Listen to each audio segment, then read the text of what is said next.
ഇപ്പോൾ നമ്മുടെ ചിന്തയിൽ ലോക വ്യാപാരങ്ങളിൽ ഏറ്റവും മുന്തി നിൽക്കുന്നത് പശ്ചിമേഷ്യയിൽ നടക്കുന്ന യുദ്ധമാണ് എന്നതിന് ഒരു സംശയവുമില്ല. നമ്മുടെ എല്ലാവരെയും മഥിക്കുന്ന, ലോകം മുഴുവനും ആശങ്കയിൽ ഉൾപ്പെടുത്തുന്ന ഒരു വല്ലാത്ത പ്രതിഭാസമാണല്ലോ ഈ യുദ്ധം. പഞ്ഞം പട വസന്ത എന്ന് വിളിക്കുന്ന കർത്താവെ ഞങ്ങളെ രക്ഷിക്കണമേ എന്ന് നമ്മുടെ കാരണവന്മാർ പണ്ട് സ്ഥിരമായിട്ട് പ്രാർത്ഥിച്ചുകൊണ്ടിരുന്നതിൻ്റെ പ്രസക്തി നമുക്ക് ഇപ്പോൾ കൂടുതൽ മനസ്സിലാകുന്നില്ലേ? പഞ്ഞം പട വസന്ത. അതിനകത്ത് ഈ പഞ്ഞത്തെയും അതുപോലെ വസന്തയും നമ്മൾ അതിജീവിച്ചു, പക്ഷേ യുദ്ധത്തെ അതിജീവിക്കുന്നില്ല. ഒരു കാലത്ത് സ്വാതന്ത്ര്യാനന്തര കാലഘട്ടത്തിൽ നമ്മൾ പഞ്ഞത്തെ നേരിടേണ്ടി വന്നു എന്ന് പറഞ്ഞാൽ പട്ടിണി. അതിഭയങ്കരമായ പട്ടിണി ഉണ്ടായപ്പോഴാണ് സർക്കാരിൻ്റെ നിർദ്ദേശപ്രകാരം നമ്മുടെ കാർന്നവന്മാർ ഇങ്ങനെ മലബാറിലേക്കും ഹൈറേഞ്ചിലൊക്കെ കുടിയേറി മലയിടുക്കുകൾ നടന്ന് കാടുകൾ വെട്ടിത്തെളിച്ച് കൃഷി അത് വിളഭൂമിയാക്കി മാറ്റിയിട്ടാണ് അപ്പോഴാണ് നമ്മുടെ പഞ്ഞം മാറിയത്. അത് നന്നായിട്ട് അറിയാവുന്ന ഒരു സംഗതിയാണ്. അപ്പം ഇന്നിപ്പോൾ അവർ അന്ന് കുടിയേറിയവരൊക്കെ കടന്നുകയറ്റക്കാരായിട്ട് ചിത്രീകരിക്കുകയും ജീവിക്കാൻ പറ്റുന്ന സാഹചര്യം ഉണ്ടാക്കുകയും വേറെ കാര്യം. എന്നാൽ അതേസമയം തന്നെ വസന്തയുടെ കാര്യത്തിലാണെങ്കിൽ എന്ത് ഭയങ്കരമായിട്ട് നമ്മൾ നേരിട്ടു. ചിക്കൻ ഗുനിയ ആകപ്പാടെ നമ്മൾ ഭയപ്പെട്ടു പോയില്ലേ? അന്നത്തെ ഘട്ടത്തിൽ വന്ന് ഭവിക്കുന്നവർക്ക് ശരീരത്തിൻ്റെ ഫാക്കൽറ്റി മുഴുവൻ ബാധിക്കും, അത് കാലാകാലത്ത് നിലനിൽക്കുക എന്നൊക്കെ പറയുന്നു. ഒരുപക്ഷെ അതുകൊണ്ടാണോ ഇപ്പോൾ ഈ കുഴഞ്ഞു വീണ് മരിക്കുന്നതെന്ന് അറിയാൻ പാടില്ല. എന്തായാലും ശരി, അത് കഴിഞ്ഞ് ഡെങ്കിപ്പനി വന്നു. എൻ്റെ ദൈവമേ, ഇത് എവിടെ നിന്ന് വരുന്നതാണ് നമ്മൾ ആരും ചിന്തിച്ചില്ല. ഡെങ്കിപ്പനി എന്ന് പണ്ട് നമ്മൾ കേട്ടിട്ടില്ല. ഈ വസന്തകളിൽ ഏറ്റവും ഭയാനകമായ സംഗതിയായിരുന്നില്ലേ കോവിഡ്? നമ്മളെ പിടിച്ചു കെട്ടി പൂട്ടിയിട്ടില്ലേ? മാസ്ക് ധരിക്കാതെ പുറത്തിറങ്ങാൻ പറ്റാത്ത സാഹചര്യം ഉണ്ടായില്ല. കുർബാന പോലും നിരോധിച്ചില്ലേ? ദേവാലയങ്ങൾ വന്നുകൂടാൻ പാടില്ല. വാസ്തവത്തിൽ എല്ലാ നല്ല ഒരു ശതമാനം പള്ളികളും പൂട്ടി. കോവിഡ് എന്ന് പറഞ്ഞാൽ ഒരു വസന്ത എന്ന് പറയുന്നതിനെ നമ്മളതിനെ അതിജീവിച്ചു. പക്ഷേ അത് പ്രാർത്ഥന കൊണ്ട് ഒരുപാട് നന്മ നമുക്കുണ്ടായി. കാരണം ആ കോവിഡ് വന്ന ഘട്ടങ്ങളിൽ ഒരുപാട് മനുഷ്യർ ആ പ്രാർത്ഥനയിലേക്ക് തിരിഞ്ഞു. ഒരുപാട് നന്മ ഉണ്ടാകാനായിട്ട് ഒരു വഴിയൊരുക്കിയത് പ്രാർത്ഥനയിലേക്ക് മാത്രമല്ല, നമ്മുടെ ആളുകൾ ഒരുപാട് പേര് വചന ആഭിമുഖ്യത്തിലേക്കും വചന ധ്യാനത്തിലേക്കൊക്കെ തിരിയാനിടയായി. എന്നാൽ ഇതുപോലൊന്നും അല്ല യുദ്ധം എന്ന് പറയുന്ന സംഗതി. വസ്തുത എന്തായാലും ശരി, യുദ്ധത്തിൻ്റെ കെടുതി എന്ന് ഭയങ്കര. അതുകൊണ്ടല്ല നമ്മൾ പിതാക്കന്മാരെ ആഹ്വാനം ചെയ്ത് അടുത്ത വെള്ളിയാഴ്ച എന്ന് പറഞ്ഞാൽ 6-ാം തീയതി, ഇന്ന് ഈ വീഡിയോ ചെയ്യുന്നത് വ്യാഴാഴ്ചയാണ് എന്ന് പറഞ്ഞാൽ അടുത്ത വെള്ളിയാഴ്ച നാളെ പ്രാർത്ഥനാദിനമായിട്ട് ആചരിക്കാൻ ആവശ്യപ്പെട്ടിട്ടുണ്ട്. പ്രാർത്ഥനയ്ക്ക് ശക്തിയുണ്ട്. മനുഷ്യൻ വിചാരിക്കുന്നതിനേക്കാൾ കൂടി ശക്തി പ്രാർത്ഥനയ്ക്കുണ്ട്. അത് നമ്മുടെ അനുഭവത്തിൽ പഠിച്ചിട്ടുള്ളതല്ലേ, അല്ലെങ്കിൽ അനുഭവത്തിൽ പഠിക്കണം. പ്രാർത്ഥന ഉള്ളിടത്ത് ജീവനുണ്ട്, ശക്തിയുണ്ട്. അതൊക്കെ എല്ലാ പ്രതിസന്ധികളെയും തരണം ചെയ്യാൻ നമ്മളെ സഹായിക്കും. നമ്മുടെ പിതാക്കന്മാർ നൽകി ആഹ്വാനം ചെയ്ത പ്രാർത്ഥന അത് നമുക്ക് ശക്തി പ്രദാനം ചെയ്യുന്നതാണെന്നുള്ള കാര്യം ഓർത്തിരിക്കേണ്ടത്. ഇന്നത്തെ ഘട്ടങ്ങളിൽ പ്രത്യേകിച്ചും നമ്മളുടെ ചിന്തകൾ കൂടുതലും പോകേണ്ടത് ഈ യുദ്ധകാലാവസ്ഥയിൽ ആര് ജയിക്കുന്നു ആര് തോക്കുന്നു എന്നുള്ളതിലേക്കല്ല. ആരാ ജയിക്കുന്നത്? നെതന്യാഹുവാണോ ജയിക്കുന്നത്? അതുപോലെ തന്നെ ഖമേനിയാണോ ജയിക്കുന്നത്? ഭയങ്കരമല്ലേ ഖമേനി മരിച്ചു കഴിഞ്ഞപ്പോഴത്തെ അല്ലെങ്കിൽ വധിക്കപ്പെട്ട് കഴിഞ്ഞപ്പോഴത്തേക്ക് ഉണ്ടായ പ്രത്യാഘാതങ്ങളൊക്കെ നമ്മുടെ മനസ്സിൽ വരികയാണ്. ഇപ്പോൾ ആളുകൾ പക്ഷം ചേർന്ന് നിന്ന് ഓരോ കാര്യങ്ങളൊക്കെ പറയുന്നത് കേൾക്കുമ്പോൾ നമ്മുടെ ചിന്ത എങ്ങോട്ടാണ് കൂടുതലും പോകുന്നത്? വാസ്തവത്തിൽ പോകേണ്ടത് ഇതിന് ഇരയാകുന്ന പാവങ്ങളുടെ കണ്ണീരിലേക്കാണ്. അതാണ് വാസ്തവത്തിൽ. ഒന്ന് ആലോചിച്ച് നോക്കിയാൽ, നമ്മളതിന് വിധേയരാകുകയാണെങ്കിൽ, ഇരയാവുകയാണെങ്കിൽ. രണ്ടാം ലോകയുദ്ധ കാലത്ത് പോലും യുദ്ധമുണ്ടായപ്പോൾ യുദ്ധമൊന്നും അനുഭവിക്കാത്ത ജനമാണ് നമ്മൾ. അതിൻ്റെ ആഫ്റ്റർ എഫക്റ്റുകൾ ആഘാതമായി നമുക്ക് പട്ടിണിയായിട്ടൊക്കെ വന്നു എന്നുള്ളതല്ലാതെ ഇപ്പോൾ നമ്മൾ അങ്ങനെ തന്നെയാണ്. അപ്പം നമ്മൾ ആര് പക്ഷം ചേർന്ന് നമുക്ക് ടൂർണമെൻറ്റ് കാണാനിരിക്കുന്നത് പോലെ ആളുകൾ ആരാണ് ജയിക്കുന്നത് ആരാണ് നോക്കുന്നത്. ഇവിടെ അതല്ല പ്രശ്നം. ഒരു വലിയ ഒരു കൂട്ടം ജനം, കുടുംബങ്ങളെല്ലാം തകർന്ന് അവരുടെ ജീവിതാവസ്ഥ മുഴുവൻ പരിങ്ങലിലായി. എൻ്റെ ദൈവമേ, പട്ടിണിയും പരിവട്ടവും മാത്രമല്ല, എപ്പോഴാണോ വന്ന് വീഴുന്നതെന്ന് അറിയാൻ പാടില്ലാത്ത ആശങ്കയിൽ കഴിഞ്ഞുകൂടുന്ന ആ ജനത്തിൻ്റെ എന്തിനാ ഒറ്റയടിക്ക് എത്ര പേരെയാ മരിച്ചത്? പ്രത്യേകിച്ച് നൂറുകണക്കിന് സ്ത്രീകളും കുട്ടികളുമൊക്കെ ഒരു വിദ്യാലയത്തിലെ തൻ്റെ പെൺകുട്ടികളെ നല്ലൊരു 100%, 100-150 പെൺകുട്ടികൾ ഒറ്റയടിക്ക് എല്ലാവരും മരിച്ചു. നിങ്ങളൊക്കെ അടക്കാനായിട്ട് കൊണ്ടുപോകുന്ന ചിത്രം നമുക്ക് കാണുമ്പോൾ ചങ്ക് പൊട്ടുന്നില്ലേ? എന്തുമാത്രം മാസ് ഗ്രേവുകൾ സൃഷ്ടിച്ചുകൊണ്ട് അതിനെ അടക്കാനായിട്ട് കൊണ്ടുപോകുന്ന ചിത്രമൊക്കെ. വാസ്തവത്തിൽ ഇതാണ് നമ്മളെ വാസ്തവത്തിൽ വേദനിപ്പിക്കേണ്ട കാര്യം. നമ്മുടെ മനോദന എവിടെയാണ്? അതുകൊണ്ടാണ് എല്ലാ മത നേതാക്കളും എല്ലാ ആത്മീയ നേതാക്കളും യുദ്ധത്തിനെതിരായിട്ട് പറയുകയും ഇതുകൊണ്ടൊരു പരിഹാരമില്ല. അതായത് മനുഷ്യകുലത്തിൻ്റെ പ്രശ്നങ്ങൾക്ക് പരിഹാരം യുദ്ധത്തിലൂടെയല്ല. പരിശുദ്ധ പിതാവ് എപ്പോഴും എടുത്തു പറയുന്നുണ്ട്. അതുകൂടാതെ നയതന്ത്രത്തിലൂടെയും ചർച്ചകളിലൂടെയും പരിഹരിക്കേണ്ട കാര്യമാണ് എന്നൊക്കെ പറയുന്നതിന് അത് നമുക്ക് നിസ്സാരമായിട്ട് കരുതേണ്ട കാര്യമില്ല. പരിശുദ്ധ പിതാവ് എപ്പോഴും എടുത്തെടുത്തെടുത്ത് പറയുന്ന കാര്യം അതാണ്. അത് ലോകരാഷ്ട്രത്തിൻ്റെ ലോക നേതാക്കൾക്ക് മാർഗദർശനം കൊടുക്കാൻ വേണ്ടി പറയുന്നു. നമ്മളെക്കാൾ ഉദ്ദേശിച്ച് അവരെയാണ് ഉദ്ദേശിക്കും. അതായത് നിങ്ങളിത് കാണണം, ഈ യുദ്ധം കൊണ്ട് അനുഭവിക്കുന്ന പീഡ അനുഭവിക്കുന്ന കോടിക്കണക്കിന് ജനങ്ങളുടെ വല്ലാത്ത അവസ്ഥയെക്കുറിച്ച് നിങ്ങൾക്ക് ധാരണയുണ്ടാകണം എന്ന് മനസ്സിലാക്കിക്കൊണ്ട്. അപ്പം എന്നാൽ തന്നെയും യുദ്ധങ്ങൾ ഉണ്ടാകുന്നു. ഇതൊക്കെ എല്ലാ കാലഘട്ടങ്ങളിലും പിതാക്കന്മാരൊക്കെ അങ്ങ് പറഞ്ഞാൽ തന്നെയും യുദ്ധം ഉണ്ടാകുന്നു എന്നുള്ളത് ഒരു സാധാരണ സത്യമാണ്. അതിനകത്ത് ഉത്കണ്ഠയുണ്ട്. അതൊരു പുതിയ പ്രതിഭാസമേ അല്ല. അപ്പം യുദ്ധത്തിനുള്ള കാരണവുമൊക്കെ തന്നെ കാരണക്കാരെയൊക്കെ തിരിച്ചറിയാൻ വേണ്ടിയുള്ള സാമൂഹ്യ സമ്പർക്ക മാധ്യമങ്ങളുടെ ചർച്ചകളൊക്കെ നടക്കുന്ന നല്ല കാര്യമാണ്. അതൊക്കെ നല്ലതാണ്. അതിൻ്റെ അടിസ്ഥാന കാരണങ്ങൾ എന്തൊക്കെയാണ് ഓരോ സമയത്ത് സംഭവിച്ചുകൊണ്ടിരിക്കുന്നത്, എവിടെയാണ് സത്യം എവിടെയാണ് അസത്യമൊക്കെ അറിയാനായിട്ട് ചർച്ചകൾ നടക്കുന്നതല്ലേ. അത് വിലയിരുത്തലാണ്. ആ വിലയിരുത്തലിൻ്റെ കൂടെ നമ്മുടെ അനുകമ്പയുടെ മനോഭാവം മാറിപ്പോകരുത് എന്നുള്ളത് മാത്രമേ ഉള്ളൂ. ചിലപ്പോൾ നമ്മൾ ചിന്തിച്ചു പോകും, യുദ്ധം ഒരു അനിവാര്യ സാഹചര്യമാണ്, അതൊരു അനിവാര്യതയാണ് മനുഷ്യകുലത്തിൽ തോന്നിപ്പോകും ചിലപ്പോൾ ചില സാഹചര്യങ്ങൾ കണ്ടു കഴിയുമ്പോൾ. അപ്പോൾ ഉദാഹരണം പറഞ്ഞാൽ ഹിറ്റ്ലർ എന്ന് പറഞ്ഞൊരു പ്രതിഭാസം നമ്മുടെ തന്നെ ആയുഷ്കാലത്ത് സംഭവിച്ചു. രണ്ടാം മഹായുദ്ധം ഒന്ന് ആലോചിച്ച് നോക്കുകയും 1944 ശേഷം സംഭവിച്ചത് എന്തൊക്കെയാണ്? എത്ര ലക്ഷം ആൾക്കാരെയാണ് മനുഷ്യൻ കൊന്നൊടുക്കിയത്. ഹിറ്റ്ലർ എന്ന് പറഞ്ഞ ഒരു വ്യക്തി, പലരുടെയും ചിന്തകൾ ലോകം കണ്ടിട്ടുള്ള ഏറ്റവും വലിയ ദുഷ്ടൻ, അങ്ങനെ ഒരു വ്യക്തി എത്ര പേരെ കൊന്നൊടുക്കിയിട്ട് അവസാനം ഭയങ്കരമായ രീതിയിൽ സാമ്രാജ്യത്വത്തിൻ്റെ ആസക്തി കൂടിയിട്ട് എല്ലാം കീഴടക്കാൻ വേണ്ടി റഷ്യയിൽ ചെന്ന് കഴിയുമ്പോൾ മഞ്ഞിനകത്ത് താഴ്ന്നുപോയി അപകടം ഉണ്ടാകും.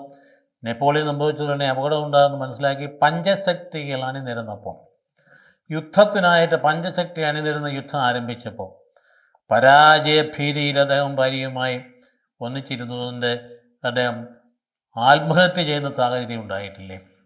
അപ്പോൾ അദ്ദേഹം ഒന്ന് ആത്മഹത്യ ചെയ്യുകയും യുദ്ധം തീർക്കുകയും ചെയ്തതിൻ്റെ ഫലം എന്താണ് ഉണ്ടായത്? സമാധാനമുണ്ടായി. അതിൻ്റെ ഫലമുണ്ടായി വീണ്ടും ഭയങ്കരമായ സമൃദ്ധിയുണ്ടായി. കഴിഞ്ഞ 80 വർഷങ്ങൾക്കുള്ളിൽ യൂറോപ്യൻ ഭൂഖണ്ഡത്തിൽ യുദ്ധങ്ങൾ നടന്നില്ല. കാരണം അവർ അത്രയധികം അതിനെ അതിജീവിച്ചിരുന്നു, അതിനെ അനുഭവപ്പെട്ടു പോവുകയും ചെയ്തു. അപ്പോൾ അതുകൊണ്ട് ആ യുദ്ധം അതൊരു അനിവാര്യതയായിരുന്നില്ലേ? ഹിറ്റ്ലറിനെ അങ്ങനെ ആരും പൂട്ടിക്കെട്ടാനില്ലാതെ അഴിച്ചു വിട്ടിരുന്ന എവിടെ പോയി നിന്നേനെ, എന്നൊരു ആൾക്കാരെ കൊന്നൊടുക്കിയേനെ. അപ്പം അതുകൊണ്ട് ആ യുദ്ധം ഒരു അനിവാര്യതയായിരുന്നു എന്നുള്ളത് ഒരു സംശയവുമില്ല. ആ യുദ്ധം സമാധാനം കൊണ്ടുവന്നില്ലേ? ഒരു വിധത്തിൽ ചോദിച്ചാൽ യുദ്ധവും സമാധാനം എന്ന വിഷയത്തെ നമ്മൾ പറയുമ്പോൾ ആ യുദ്ധം സമാധാനം കൊണ്ടുവന്നില്ലേ? ആ സമാധാനമല്ല ഇന്ന് യൂറോപ്യൻ രാജ്യങ്ങൾ നിലനിൽക്കുന്നത്. അതുതന്നെയല്ല അപ്പോൾ പഴയ കുരിശ് യുദ്ധം എന്ന് പറയപ്പെടുന്നുണ്ട്. അതായത് സഭയുടെ ശത്രുക്കൾ ചരിത്രം എഴുതിയപ്പോൾ അത് കുരിശ് യുദ്ധമായത്, അതൊരു അപഹാസ്യമായ കാര്യമൊക്കെ മാറ്റി. അതേസമയത്ത് എന്താ സംഭവിച്ചിരുന്നത്?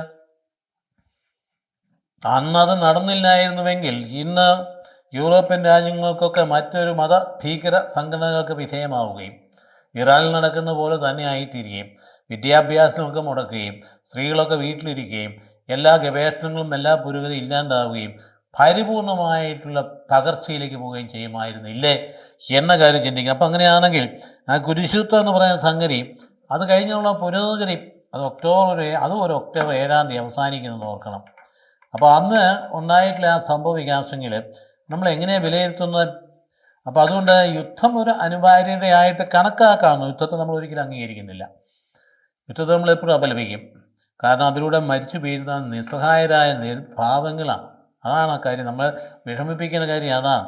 പക്ഷേ എന്തായാലും ശരി, എല്ലാ സാഹചര്യങ്ങളും നോക്കിയാൽ എല്ലാ മത നേതാക്കളും വളരെ കൃത്യമായിട്ട് ഇതിനെ അങ്ങേയറ്റം ശക്തമായ രീതിയിൽ അപലപിക്കുന്നുണ്ട് എങ്കിൽ പോലും പക്ഷം ചേർന്ന് നിൽക്കാതെ ഇങ്ങനെയുള്ള സാഹചര്യങ്ങളെക്കുറിച്ച് ഒരു വിലയിരുത്തൽ നടത്തുന്നത് നമുക്ക് നല്ല കാര്യമല്ലേ?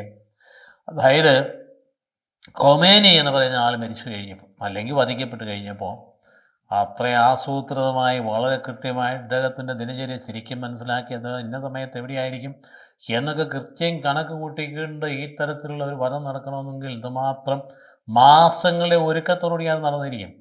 മാസങ്ങൾ തയ്യാറെടുപ്പ് കൊണ്ട് ആ മൊസാദിൻ്റെ പ്രത്യേകമായ ഗവേഷണ ചാതുരിയിലൂടെയാണ് ഈ സംഭവം നടന്നത്. എന്തായാലും അത് കഴിഞ്ഞ ഉടനെ എന്താ സംഭവിക്കുന്നത്? അദ്ദേഹത്തെ രക്തസാക്ഷിയായിട്ട് വിളംബരം ചെയ്തുകൊണ്ട് എത്രയോ ആൾക്കാർ, ലക്ഷക്കണക്കിന് ആളുകൾ അദ്ദേഹത്തിന് പിൻഗാമികളായിട്ട് ഈ യുദ്ധത്തേക്ക് അപലപിക്കുന്ന ഒരു സാഹചര്യം ഉണ്ടായി. അതേസമയത്ത് രക്തസാക്ഷിയായിട്ട് നമ്മുടെ കാശ്മീരിൽ ഭയങ്കരമായ പ്രതിഷേധ സംഭവം നടക്കുന്ന 15 ലക്ഷത്തോളം പേരാണ് രംഗത്തിറങ്ങിയത്. അങ്ങനെയുള്ള സാഹചര്യം ഉണ്ടാകുന്നുണ്ട്. അതേസമയത്ത് നാം കാണുന്ന മറ്റൊരു സംഗതി, ലോകരാഷ്ട്രങ്ങൾ എല്ലാം ഒന്നും ഈ യുദ്ധത്തെ അപലപിച്ചില്ല എന്നുള്ളതാണ്. അതായത് ലോകരാഷ്ട്രങ്ങൾ അപലപിച്ചില്ല. ഈ റഷ്യയും ചൈനയും ഉത്തര കൊറിയയും അല്ലാതെ മറ്റാരും അപലപിച്ചില്ല, മേരെ എല്ലാം സപ്പോർട്ട് ചെയ്യുക. അതിൻ്റെ കാരണം എന്താണ്? 1979 അതായത് 1979 ശേഷം നടന്ന കാര്യങ്ങളെക്കുറിച്ച് എല്ലാവർക്കും അറിയാം. 1979 മുമ്പ് ഷാ ഭരണകൂടം ഭരിച്ചിരുന്ന ഇറാൻ ജനാധിപത്യ രാജ്യമായിരുന്നു, മതരാഷ്ട്രമായിരുന്നില്ല. ആ ജനാധിപത്യ രാജ്യത്തിലെ അധികാരികളെ പുറത്തിറക്കാണ്ട് വിപ്ലവം ഉണ്ടാക്കിയപ്പോൾ അതിന് മുഴുവൻ ചൂട്ടുപിടിച്ചത് അന്നത്തെ ഇടതുപക്ഷക്കാരാണ്. അങ്ങനെ അതിശക്തമായ ഇടതുപക്ഷത്തിൻ്റെ നേതൃത്വത്തിലാണ് വാസ്തവമായി നടന്നത്. പക്ഷേ എന്നാ സംഭവിച്ചാൽ, അത് കഴിഞ്ഞ് കറക്റ്റായിട്ട് ഇവർ നേടിക്കഴിഞ്ഞപ്പോഴത്തേക്കും മതനേതൃത്വത്തിൻ്റെ ഭാരവാഹികളും ആദ്യം ചെയ്ത് ഈ ഇടതുപക്ഷത്തെ നിരോധിക്കുകയും ചെയ്തു. ചരിത്രത്തിൽ പാഠം പഠിക്കേണ്ടതല്ലേ നമ്മൾ. അപ്പോൾ എടുത്ത് പൊക്കിക്കാണിച്ച് ഇപ്പം ഭയങ്കരമായിട്ട് പ്രക്ഷോഭം നടത്തുന്നതിന് മുൻനിരയിൽ നിൽക്കുന്നവരുണ്ടെങ്കിൽ ഓർക്കണം എന്താ ചെയ്ത ഈ മതനേതൃത്വം എന്താ ചെയ്തെന്നുള്ള കാര്യം ഓർക്കണം. സൽമാൻ റുഷ്നി എന്ന് പറയുന്ന വ്യക്തി, അതായത് 2022 ഓഗസ്റ്റ് 12 അദ്ദേഹത്തെ വധിക്കാനായിട്ട് കൽപ്പനയുണ്ടായിരുന്നു. അതായത് ഹത്വ പുറപ്പെട്ടു അദ്ദേഹത്തിനെതിരായി. അതായത് സാത്താനിക് വേഴ്സസ് എന്ന് പറഞ്ഞ ഗ്രന്ഥം രചിച്ചതിൻ്റെ പലതും ഭയമായി അതിൻ്റെ വധിക്കാൻ ഹത്വ പുറപ്പെട്ട 2022 ഓഗസ്റ്റ് 12 അദ്ദേഹത്തെ വധിക്കാനുള്ള ശ്രമത്തിൽ 2 കണ്ണുകൾ കേടുവന്നു. നമുക്കറിയാമല്ലോ, ആൾ ജീവിച്ചിരിപ്പുണ്ട്. അപ്പോൾ അതുകൊണ്ട് ഈ മതഭരണകൂടം ചെയ്തതെന്താണെന്ന് നോക്കുമ്പോഴാണ് എവിടെയാണ് യുദ്ധത്തിൻ്റെ സാങ്കത്യം എന്ന കാര്യം മനസ്സിലാക്കുക. അപ്പോൾ അതേപോലെ തന്നെ 1980 വിപ്ലവകാരികളെന്ന് മുദ്ര കുത്തിയിട്ട് ആയിരക്കണക്കിന് വിദ്യാർത്ഥിനികളെ ജയിലടച്ചു. അതായത് മതഭരണകൂടത്തിനെതിരായിട്ട് ആര് നിൽക്കുന്ന കൊന്നുകളയുക എന്നുള്ളതാണ്. അല്ല, അതിന് നേരം അവർ അള്ളാഹുവിൻ്റെ ശത്രുക്കൾ, അതുകൊണ്ട് അവിടെ നിലനിൽക്കാൻ അവകാശമില്ല, അവരെ കൊന്നുകളയുക എന്നുള്ളതാണ്. 80 അവരെ എല്ലാവരും എന്ത് ഭയങ്കരമായിട്ട് വധത്തിന് വിധേയമാക്കിയിട്ടെന്ന് പറഞ്ഞെന്താ, അവർ കന്യകയാണ് എങ്കിൽ അവർ വധിക്കപ്പെട്ടാൽ സ്വർഗത്തിൽ പോകും. അവർ സ്വർഗത്തിൽ പോകാൻ പാടില്ല, കാരണം അള്ളാഹുവിൻ്റെ ശത്രുക്കളാണ്.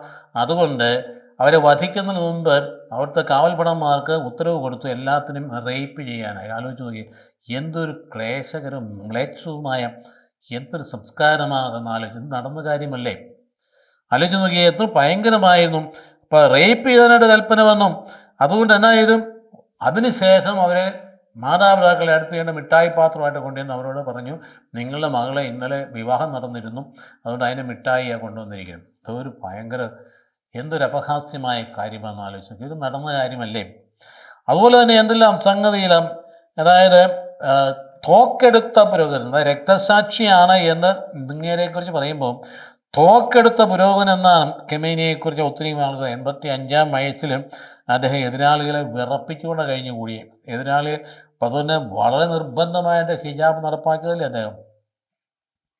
ഹിജാബ് നിർബന്ധിതമായിട്ട് നടപ്പാക്കി.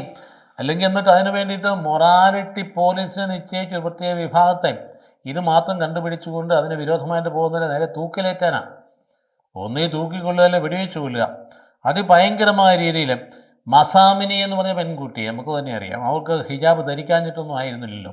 2022 സംഭവം നമ്മൾ ഓർക്കുന്നുണ്ട്. നമുക്കറിയാം, നമുക്ക് തൊട്ടടുത്ത കാലഘട്ടം നടന്ന കാര്യം. നല്ലൊരു പെൺകുട്ടി മിടുക്കി, അവൾ ഈ ഹിജാബ് ധരിച്ചാൽ പോയത്. പക്ഷേ അതിൻ്റെ ഇടയിലൂടെ ഒരല്പം മുടി പുറത്ത് കാണാനായിട്ടിടയായി. ഒറ്റ മുടി പോലും കാണരുതെന്നുള്ള, കാരണം മുടിയിലാണ് സെക്സ് ഇരിക്കുന്നത്. അതുകൊണ്ട് എന്നായിരുന്നു, അവളെ ഈ മൊറാലിറ്റി പോലീസ് പിടിച്ചു കെട്ടിയിട്ട് വണ്ടിക്കകത്തിട്ട് മർദ്ദിച്ച് ഭയങ്കരമായി ക്രൂരമായി മർദ്ദിച്ചിട്ട് വധിച്ചു കൊന്നുകളഞ്ഞു. ആലോചിച്ച് നോക്കിയേ. അവസാനം എന്നാ സംഭവിക്കുന്നത്?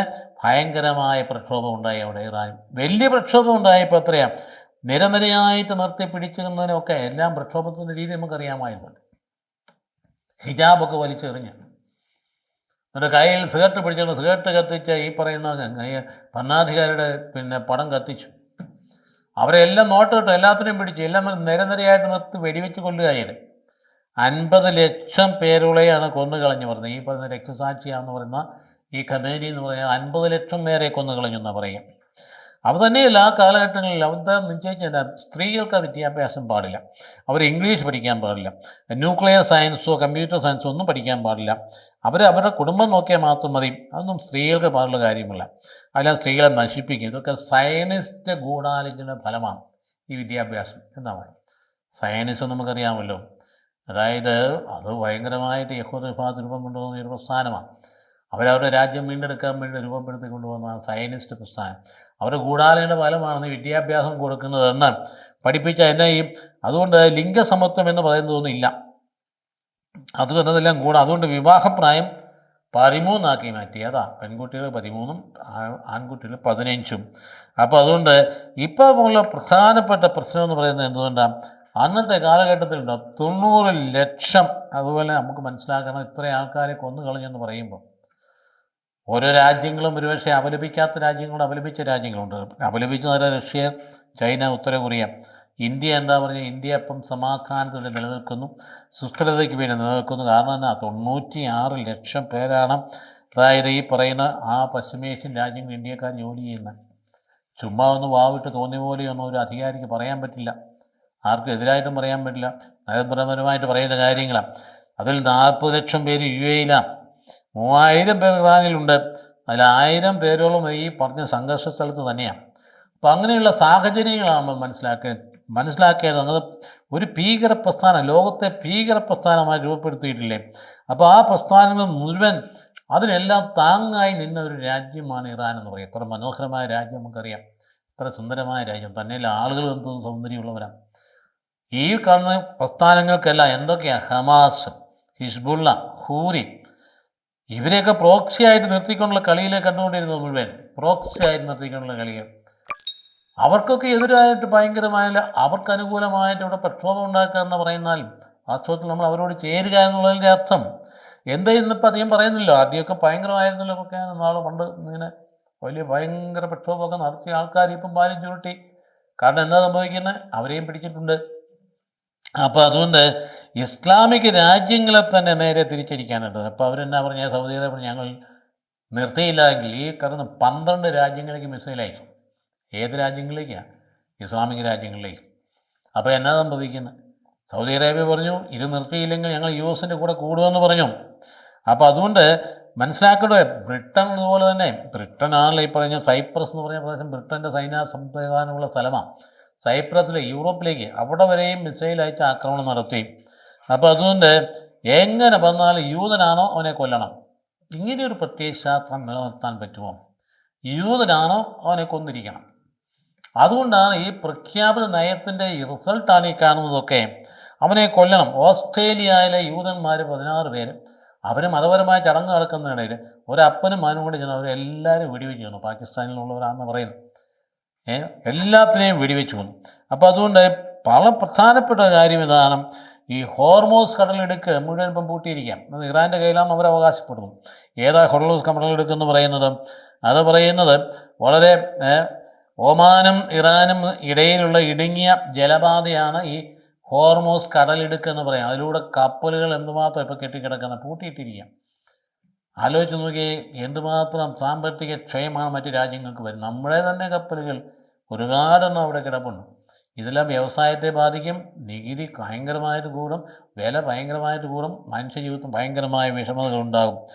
തന്നെയല്ല, അതിൻ്റെ പ്രധാനപ്പെട്ട കാര്യം എന്നാ, ഇവരിങ്ങനെ പുരോഗമിച്ച് പോയി കഴിഞ്ഞാൽ അണുവായുധ നിർമ്മിതിയിലേക്ക് 60%, അതായത് ഈ യുറേനിയൻ ഫലപുഷ്ടി എന്ന് പറയുന്നത് അത് 60% വരെ എത്തി. കുറച്ചുകൂടെ കഴിഞ്ഞ് 90 എത്തിയാൽ അത് പിന്നെ അണുബോംബായിട്ട് മാറി. വൈദ്യുതിക്ക് വേണ്ടി 20% മതി. ഈ ഒരു ഭയം മനുഷ്യർക്ക് എല്ലാവർക്കും ഉണ്ട്. ഇവരുടെ കയ്യിൽ, അതായത് യൂതൻ ഭൂമിയിൽ ജീവിക്കാൻ അവകാശമില്ല, അവർക്ക് മാത്രമേ അവകാശമുള്ളൂ എന്ന് ചിന്തിക്കുന്ന ഒരു ഭരണകൂടത്തിന് അവർ അണുബോംബ് പ്രയോഗിക്കുന്നതെന്ന് മടിയിരിക്കുന്നത്. അതുകൊണ്ട് അവരുടെ അണുബോംബ് നിർമ്മാണം എല്ലാ പ്രക്രിയകളെയും തകർക്കണമെന്നുള്ളതിൻ്റെ തീരുമാനത്തിൽ അത് നമ്മൾ പരിശോധിക്കുന്നത് അതിനകത്ത് എവിടെയാണ് തെറ്റിയിരിക്കുന്നത് എന്നുള്ളത് സംബന്ധിച്ചിടത്തോളം. അതുകൊണ്ടാണ് യുദ്ധത്തിന് അനിവാര്യത ആദ്യം പറയാനായിട്ട് കഴിഞ്ഞത്. അപ്പം യുദ്ധത്തിൻ്റെ അനിവാര്യത എവിടെ കിടക്കുന്നു എന്ന കാര്യം ചരിത്രത്തിൽ നോക്കാൻ കാണാൻ സാധിക്കും. അപ്പോൾ ഇവിടെ നമുക്കെന്താ ചെയ്യുന്നത്, യുദ്ധത്തിനെ പ്രോത്സാഹിപ്പിക്കാൻ പറ്റുമില്ല, യുദ്ധം ചെയ്യുന്ന ആളുകളെ പ്രോത്സാഹിപ്പിക്കുക അതില്ല. പക്ഷേ യുദ്ധം എന്ന് നടക്കുന്നത് അത് ഒരു നന്മ തിന്മ തമ്മിലുള്ള അതിഭയങ്കരമായ സംഘർഷമാണ്. അത് ലോകാവസാനം വരെ ഉണ്ടാകുമെന്ന കാര്യം നമ്മൾ അണിഞ്ഞിരിക്കുക. നമ്മൾ ആരെയും പ്രത്യേകമായിട്ട് സപ്പോർട്ട് ചെയ്യുന്നില്ല. നീതിയുക്തമായ രീതിയിൽ കാര്യങ്ങൾ പോകുന്നത് നമ്മൾ നീതിയാണ് അംഗീകരിക്കും. നീതിയുക്തമല്ല എങ്കിൽ അത് നമ്മൾ ഒരിക്കലും അംഗീകരിക്കില്ല. ഓരോ സാർവീയ റിപ്പബ്ലിക്കിൻ്റെ ഒരു സോവറിൻ റിപ്പബ്ലിക്കിൻ്റെ പരമാധികാരിയെ അത് വളരെ നിർദ്ദയം വെടിവെച്ച് കൊല്ലുക എന്നൊക്കെ പറഞ്ഞ് നമുക്ക് പെട്ടെന്ന് വ്യക്തിപരമായി കേൾക്കാൻ അംഗീകരിക്കാൻ പറ്റില്ല. ഇനി അതാണോ മാർഗം നമുക്ക് ആർക്കറിയാവുന്നത്. അതുപോലെ ഈ കൊലയും കൊലപാതകവുമാണ് അതിൻ്റെ വഴികൾ. ഇനി എന്തായാലും ശരി നടക്കുന്നു. ഈ നടന്നില്ല എങ്കിൽ എന്താ സംഭവിക്കുന്നത്? ഇവരെ നിർവീര്യമാക്കിയില്ലായിരുന്നെങ്കിലോ ഈ ഹമാസിനെയും ഈ പിന്നെ ഹിസ്ബുള്ളയെയും അതുപോലെ ഹൂതികളെയും ഒക്കെ നിർവീര്യമാക്കിയില്ലായിരുന്നെങ്കിൽ എന്താ സംഭവിക്കുന്നത്? അവർ ഫ്രീ ആയിട്ടങ്ങ് വിട്ടിരുന്നെങ്കിലോ? എവിടെ പോയി നിൽക്കും ഈ ലോകം എന്ന് പറയുന്നത്? അപ്പം നമുക്കൊരാളിനെ മാറ്റി നിർത്തിയിട്ട് അവർ വലിയ അതിക്രമം കാണിക്കുന്നു, അവർ ആധിപത്യം കാണിക്കുന്നു, അധിനിവേശം കാണിക്കുന്നു പറയാനായിട്ട് നമുക്ക് അവകാശമില്ല. അതുകൊണ്ട് നമ്മൾ ഇന്നത്തെ ചിന്ത ഇവിടെ അവസാനിപ്പിക്കാം. അതുകൊണ്ട് നടക്കുന്ന യുദ്ധത്തിൻ്റെ സാഹചര്യങ്ങളിലും ഈ പാവപ്പെട്ട വീണു പോകുന്ന ദുരിതമനുഭവിക്കുന്ന ജനതയ്ക്ക് വേണ്ടി പ്രാർത്ഥിക്കാനും ഒപ്പം തന്നെ യുദ്ധം നന്മയിലേക്ക് തിരിക്കാൻ അങ്ങനെ പറയുന്നുണ്ട് കേട്ടോ. പശ്ചിമേഷ്യ യുദ്ധം കഴിഞ്ഞാൽ അതിഭയങ്കരമായിട്ട് വളരും എന്ന് പറയുന്ന ആൾക്കാരും, അതായത് യുദ്ധതന്ത്രജ്ഞരല്ല, ചരിത്ര ഗവേഷകരാ പറയും, അത് അതിഭയങ്കരമായിട്ട് വളരും. അതുകൊണ്ട് സമാധാനം, നിലനിൽക്കുന്ന സമാധാനം അവിടെ ഉണ്ടാകും. അങ്ങനെ ഉണ്ടാകുന്നെങ്കിൽ ഉണ്ടാകട്ടെ. പക്ഷെ അതുവരെയൊന്ന് നമ്മൾ ശ്വാസം മുട്ടി പിടിച്ചിരിക്കേണ്ടി വരും. ഇപ്പോൾ എന്താ സംഭവിക്കുന്നത്? ഉടനെ തീരും വിചാരിച്ചപ്പം 4 മാസം അല്ല 4 ആഴ്ച ഒക്കെ കഴിയുമ്പോൾ ഞങ്ങൾ തീരുമാനം എടുക്കുകയുള്ളൂ എന്നൊക്കെ പറയുന്ന ഒരു വിഭാഗത്തിൽ നിന്ന് അങ്ങനെ പോകുന്നു. മറുവിഭാഗം എന്ത് ചെയ്യുന്നു? കയ്യിലുള്ള ആയുധം നിസ്സാരമൊന്നുമല്ല. ഈ രാജ്യം വളരെ മോശമൊന്നുമല്ല. ഇറാൻ എന്ന് പറയുന്ന ആൾ പഴയ സാമ്രാജ്യം, നമുക്കറിയാം, പേർഷ്യൻ സാമ്രാജ്യം എന്ന് പറഞ്ഞാൽ എന്താണ്? 41 ഏസിയയുടെ ആ പുസ്തകത്തിൽ 41 അധ്യായത്തിൽ പറയുന്ന സൈറസ് ചക്രവർത്തി കടന്നു വന്ന് ഇവിടെ നിന്നാണ്.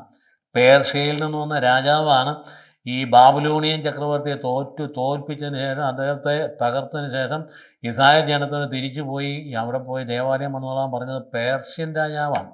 അപ്പോൾ ആ ഒരു രാജ്യമാണിത്. അതുകൊണ്ട് ഈ രാജ്യത്ത് ഒരുപാട് പാരമ്പര്യ ഒരു ചരിത്രവുമുണ്ട്. അത് മോശമുള്ള കാര്യമാണ്. പക്ഷേ അതൊരു ഭീകരതയുടെ ഭരണകൂടം അത് നിറവേറ്റി കഴിയുമ്പോൾ, അങ്ങനെ നടന്നുകൊണ്ടിരിക്കുമ്പോൾ അത് എവിടെ പോയി അവസാനിക്കും? അതിൻ്റെ അവസാനം സ്വാഭാവികമായ അന്ത്യം ഇങ്ങനെ തന്നെയാണ്. കാരണം ഒരിക്കലും തിന്മ അധികകാലത്ത് നിലനിൽക്കാൻ ദൈവം അനുവദിക്കുകയില്ല. അതുകൊണ്ട് നന്മ കൈവരട്ടെ. ആത്മാർത്ഥമായി പ്രാർത്ഥിക്കാം. ദൈവം അനുഗ്രഹിക്കട്ടെ എല്ലാവരെയും. നമുക്ക് പ്രാർത്ഥിക്കാം വീണ്ടും. അതായത് പ്രാർത്ഥനാ ദിനം ഭംഗിയായിട്ട് ആചരിക്കാം. Thank you very much.